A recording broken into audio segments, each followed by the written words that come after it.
সিলেটেই তার শ্বশুরবাড়ি। সম্প্রতি এক অনুষ্ঠানে তিনি নিজেকে হাফ সিলেটি বলেও উল্লেখ করেছেন।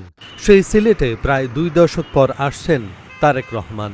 বিএনপির চেয়ারম্যান নিযুক্ত হওয়ার পর ঢাকার বাইরে এটিই তার প্রথম সফর। দলীয় প্রধানের সফরকে ঘিরে উচ্ছ্বসিত নেতাকর্মীরা। 22 জানুয়ারি হজরত শাহজালাল ও হজরত শাহপরানের মাজার জিয়ারতের মাধ্যমে ত্রয়োদশ জাতীয় সংসদ নির্বাচনের প্রচারণা শুরু করবেন তারেক রহমান। পরে সিলেট আলিয়া মাদ্রাসা মাঠে জনসভায় অংশ নিয়ে সিলেট ও সুনামগঞ্জের 11 আসনের এমপি প্রার্থীদের পরিচয় করিয়ে দেবেন। এরপর মৌলভীবাজার, শেরপুর ও হবিগঞ্জের শায়েস্তাগঞ্জে জনসভায় যোগ দেওয়ার কথা রয়েছে। ভাষায় প্রকাশ করতে পারলাম না আমরা কতটুকু আনন্দিত।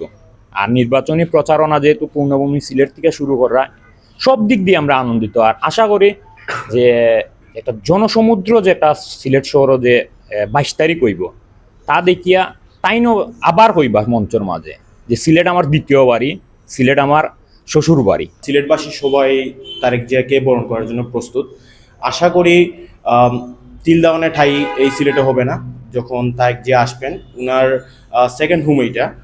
আর আমি আশাবাদী যে সবাই, সর্বস্তরের জনগণ, শিশু থেকে বৃদ্ধ সবাই আসবেন। তরুণ প্রজন্ম যারা ছাত্রদলের সঙ্গে যারা বর্তমানে সম্পৃক্ত আছে বা ছাত্রদলের রাজনীতির সঙ্গে এখন বর্তমানে সম্পৃক্ত হচ্ছে, এখন সমস্ত সিলেটেই টোটাল বিভাগে আমরা ওনাকে বরণ করার জন্য অধীর আগ্রহে আছি। তারেক রহমানের এই সফরের মধ্য দিয়ে দল আরও সুসংগঠিত হবে, পাশাপাশি নির্বাচনী মাঠে বাড়তি শক্তি যোগাবে, এমনটাই প্রত্যাশা দলীয় নেতাকর্মীদের। শাহজালাল শাহপরানের মাজার জিয়ারতের মধ্য দিয়ে বাংলাদেশ জাতীয়তাবাদী দলের চেয়ারম্যান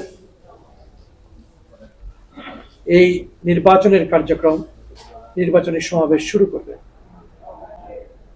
ওই দিনই সকাল 11 ঘটিকায় আলিয়া মাদ্রাসা মাঠে তিনি সিলেট এবং সুনামগঞ্জের ধানের শীষের 11 জন প্রার্থী তাদের হাতে ধানের শীষের প্রতীক তুলে দিবেন। শুধুমাত্র একজন প্রার্থী রয়েছেন যিনি আমাদের আন্দোলনের সহযোগী শক্তির, খেজুর গাছ প্রতীক নিয়ে তার কাছে খেজুর গাছের প্রতীক তুলে দেওয়া হবে ধানের শীষের সাথে সাথে। সিলেট থেকে প্রথম নির্বাচনী কার্যক্রম এবং আনুষ্ঠানিক যে সভায় বাংলাদেশে প্রথম সভাটা এই সিলেটে, আমরা ব্যাপক প্রস্তুতি নিচ্ছি।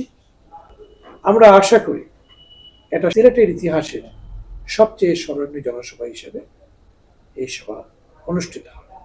এটি আমাদের জন্য অত্যন্ত গুরুত্বপূর্ণ এবং সিলেটিদের জন্য, সিলেটবাসীর জন্য এটি আমাদের একটি বাড়তি আনন্দ, এই কারণে যে উনি আমাদেরই সিলেটের জামাই এবং সিলেট আমাদেরই বোনের জামাই হিসেবে, ওনার শ্বশুর বাড়ি সিলেটি হিসাবে, এবং উনি নিজেই লন্ডনের একটি প্রোগ্রামে বলেছেন যে উনি হাফ সিলেটি। সেটি আমাদের জন্য গর্বের বিষয় এবং আমরা সিলেটের সর্বস্তরের মানুষ আমাদের এই প্রিয় নেতাকে দেখার জন্য সেদিন আলিয়া মাদ্রাসা ময়দানে সমবেত হবে। শুধু দলীয় নেতাকর্মী না, সর্বস্তরের সিলেটের মানুষ। এবং সেদিন আমরা প্রত্যাশা করছি যে সিলেটের ইতিহাসে একটি উজ্জ্বল দিন হবে আমাদের দলের নেতা যেদিন সিলেটের সেই আলিয়া মাদ্রাসা ময়দানে আসবেন। আগামী নির্বাচনকে কেন্দ্র করে জনগণের কাছে কী বার্তা পৌঁছে দেবেন তারেক রহমান, সেটি এখন দেখার বিষয়। Dhaka journal news desk.